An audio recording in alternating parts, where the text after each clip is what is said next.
Welcome to BNN Podcast episode 2. Hari ini kita kedatangan bintang tamu, seorang putri Indonesia yaitu Ayu Maulidah. Halo. Hai, thank you udah bisa di sini jadi pembicara hari ini. Ya, sama-sama. So, pertama-tama aku mau ucapin congratulations on your way to Miss Universe. Gimana? Bakal nyangka nggak sih kamu bakal ke Miss Universe? Ya, alhamdulillah sih memang untuk mengikuti Putri Indonesia itu adalah cita-cita dari kecil. Jadi memang dari kecil sudah mengarahkan perjalanan hidup itu untuk mencapai ke sana gitu. Which is Putri Indonesia pasti akan berangkat ke Miss Universe.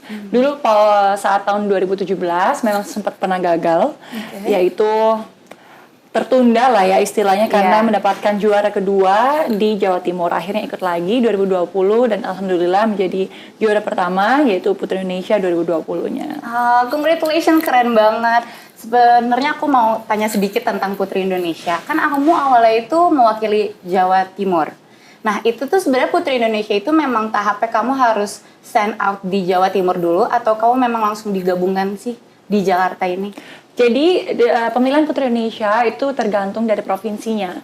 Di saat provinsi itu sudah memiliki license untuk mengadakan pemilihannya sendiri, mereka bisa mengadakan pemilihan. Jadi kalau di Jawa Timur kita memiliki pemilihan tersendiri. Jadi hanya juara satu dari Jawa Timur lah yang akan nantinya berangkat ke ajang nasional.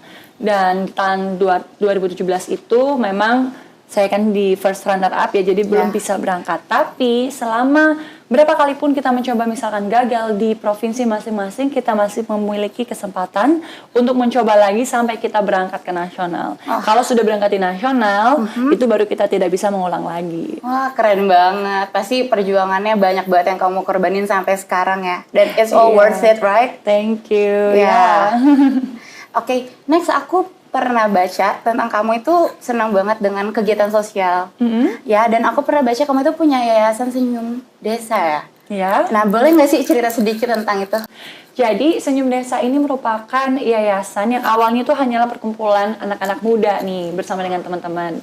Dan di sana akhirnya saya dan teman-teman mengesahkannya untuk menjadi sebuah yayasan, dibantu dengan kita kan memang memiliki dosen di Fakultas Hukum Universitas Airlangga Surabaya yang memang membantu kita untuk memprosesnya untuk menjadi yayasan sebagai pembina juga di dalamnya.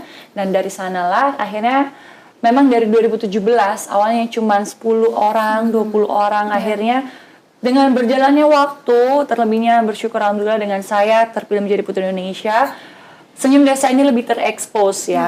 Akhirnya kita open rekrutmen nasional, kita akhirnya sampai sekarang kurang lebih sudah ada 20 koordinator wilayah di seluruh Indonesia, kurang lebih 800 orang yang ada di dalamnya. Di sini adalah tujuannya dari masyarakat yang masih notabene adalah anak kuliah rata-rata, ini untuk mengabdi ke desa-desa untuk mengabdi ke negara kita masing-masing dengan tujuannya apa? Dengan adanya pemerataan. Karena kita tahu namanya Indonesia merupakan negara yang masih berkembang dengan adanya ketidakrataan dalam bidang ekonomi, pendidikan, security, or even healthcare system. Jadi dalamnya situ kita berusaha untuk memberikan keadilan itu dengan ya semaksimal yang kita bisa beri. Kita di sana kita membangun yang namanya libraries, kita memberikan free health checks with the medicine also. Terus kita juga memberikan seminar kepada anak-anak sampai ke wanita dan juga bapak-bapaknya di sana. Jadi seluruhnya mendalam yang ada di sana. Kita juga membangun TK yang ada di pedesaan. Di sana harapannya untuk memberikan pendidikan secara gratis sejak dini untuk anak-anak yang ada di sana. Dan juga kita memberikan pelatihan lah ya untuk masyarakat itu bisa memiliki ekonomi mandiri. Ya, kita memberikan pelatihan untuk membuka usaha sendiri, kayak mini store yang ada di pedesaan situ. Oke, berarti dari yayasan ini secara tidak langsung kamu juga membantu perekonomian di Indonesia ya? Amin. Oke. Sebagai Putri Indonesia ini kan kamu menjadi public figure di mana tentang pariwisata itu kamu bisa memiliki suara yang besar. Nah, karena aku di acara BNN Podcast ini, Badan Narkotika, aku mau nanya dong pendapat kamu. Sebenarnya pemberitahuan atau penyuluhan mengenai narkoba itu sejak dini itu penting nggak sih menurut kamu? Itu penting sekali ya, karena apa? Khususnya orang-orang yang memang berada di rural areas ya di Indonesia. Somehow they just don't realize what is narcotics. Yeah. They thought like it's maybe like a pill ya. Kan Yeah. kadang they feel like maybe people say that you can feel like you're flying Yeah. gitu kan. Nah, itu semua yang harus kita kasih pengertian untuk khususnya anak-anak muda. Karena mereka terkadang hanya mengikuti yang namanya tren. Dan itulah yang sebuah kesalahan besar. Jangan sampai generasi muda yang merupakan generasi penerus bangsa belum juga berperang untuk menghadapi masa depan mereka sudah hancur dengan narkoba. Ya. Nah, itulah merupakan tugas kita bersama seluruh masyarakat Indonesia, baik kita masih generasi muda ataupun generasi yang sudah berumur nih, untuk menjaga yang namanya lingkungan yang bersih dari narkoba. Iya, benar. Aku setuju banget sama Ayuma. Oke, selanjutnya itu kan dalam Putri Indonesia kamu pasti kan ada karantina, dimana kamu tuh pasti dilatih secara fisik maupun mental. Pasti kamu ada dong rasanya kayak capek, lalu susah tidur karena kamu mungkin besok harus tampil di atas panggung. Dan mungkin kan kita sering dengar kalau misalnya narkoba itu bisa bikin kamu tenang, oh gitu atau ya, sebagainya. Belum pernah cobain. jangan dicobain. Nah, menurut kamu itu, atau kamu pernah dengar nggak sih, ada nggak sih di kasus pageant itu menggunakan narkoba atau memerlukan hal-hal seperti itu?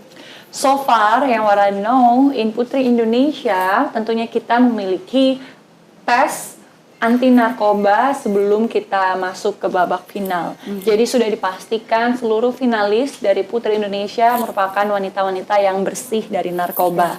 Dan tentunya itu menjadi garansi ya bahwa kita tidak menggunakan narkoba walaupun dalam karantina gitu. Jadi karena kan narkoba pun yang saya tahu kamu bisa ngecek walaupun pakainya 40 hari yang lalu bahkan ya, itu bisa terdeteksi dari rambut ya kan. Nah, itu semua insya Allah seluruh Putri Indonesia finalisnya selama kita mengikuti karantina, kita adalah wanita-wanita yang bersih. Dan mengikuti karantina walaupun kita capek segala macam, you know, if you follow your heart, that you have your God, you know you will always avoid the narcotics. Karena itu memang sudah larangan ya dari agama apapun, saya percaya, maupun itu 5 agama yang ada di Indonesia, mereka semuanya melarang yang namanya penggunaan narkoba. Jadi saya percaya wanita-wanita yang kuat, terlebihnya wanita yang ingin bertujuan untuk menginspirasi masyarakat Indonesia, tidak akan namanya menggunakan narkoba. Karena kembali lagi, Putri Indonesia bukan hanya sebuah title, Putri Indonesia bukan hanya sebuah mahkota, cantik, tinggi, bergengsi gitu, pintar gitu ya, tapi tidak memiliki nilai yang moral. Nah, kecantikan dan juga karakter itu merupakan nilai yang lebih penting daripada sebuah fisik yang bisa kita lihat dari luar. Jadi untuk mengatasi kalau misalkan memang kecapean, susah tidur, ya mungkin minum CTM ya, minum vitamin, minum melatonin. Kalau saya misalkan susah tidur, minum melatonin aja karena memang mungkin besoknya harus bangun pagi, kita harus fresh. Tetap yang pasti kita minum vitamin karena kita juga dari Putri Indonesia, kita tentunya mendapatkan supply dari PT Mustika Ratu, jamu-jamuan asli Indonesia. Nah, kita sebagai warga negara Indonesia tentunya harus melestarikan yang namanya budaya Indonesia, yaitu dengan mengkonsumsi jamu. Ya, betul. Nah, itu sudah sangat cukup sekali untuk kita menjaga stamina, menjaga daya tahan tubuh, terlebih di saat pandemi seperti ini. Iya, benar banget. Dan yang pasti jangan lupa olahraga ya. Walaupun di masa pandemi ini kita harus selalu rajin olahraga untuk menjaga kekebalan tubuh kita. Siap. Dan selanjutnya aku mau kamu memberikan pesan-pesan dong buat dari generasi kita untuk teman-teman di luar sana agar menghindari narkoba. Oke, buat teman-teman semua, seluruh generasi muda Indonesia, jangan lupa kita merupakan cikal bakal bagaimana negara kita nanti akan terbentuk untuk kedepannya nih ya, baik dalam sosial, ekonomi, walaupun segala hal lah, kita ini adalah ujung tombaknya negara kita sendiri. Dan kita harus tahu sendiri dong, kalau memang kita adalah generasi muda, kita harus menjaga yang namanya moral, kita harus menjaga yang namanya agama, dan kita juga harus menjaga yang namanya tubuh kita sendiri.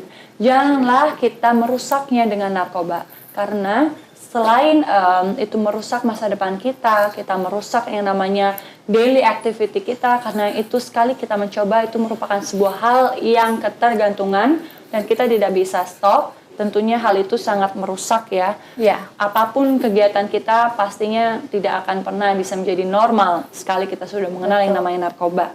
Dan jangan lupa, sebagai generasi penerus bangsa, kita harus percaya dengan yang namanya iman.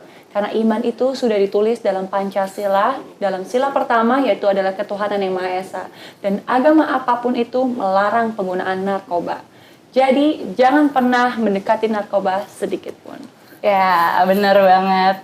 Thank you so much Ayuma. Thank you, Kinan. Yes, aku paling tambahin satu lagi. Sebelum kalian mencintai orang lain, kalian pasti harus mencintai diri kalian sendiri dulu. Dan hal paling kecil yang kita bisa lakukan adalah untuk menjauhi dari narkoba.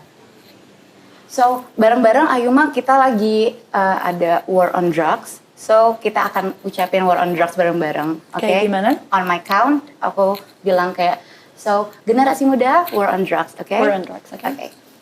So, generasi muda, war on drugs. Thank you so much Ayuma. Thank you. And good luck for Miss Universe. Thank Semoga you, semuanya amin. lancar dan bisa membawa nama baik Indonesia. Ya, sukses selalu. Ya, terima kasih Bye. semua. So, see you on episode 3. Bye-bye.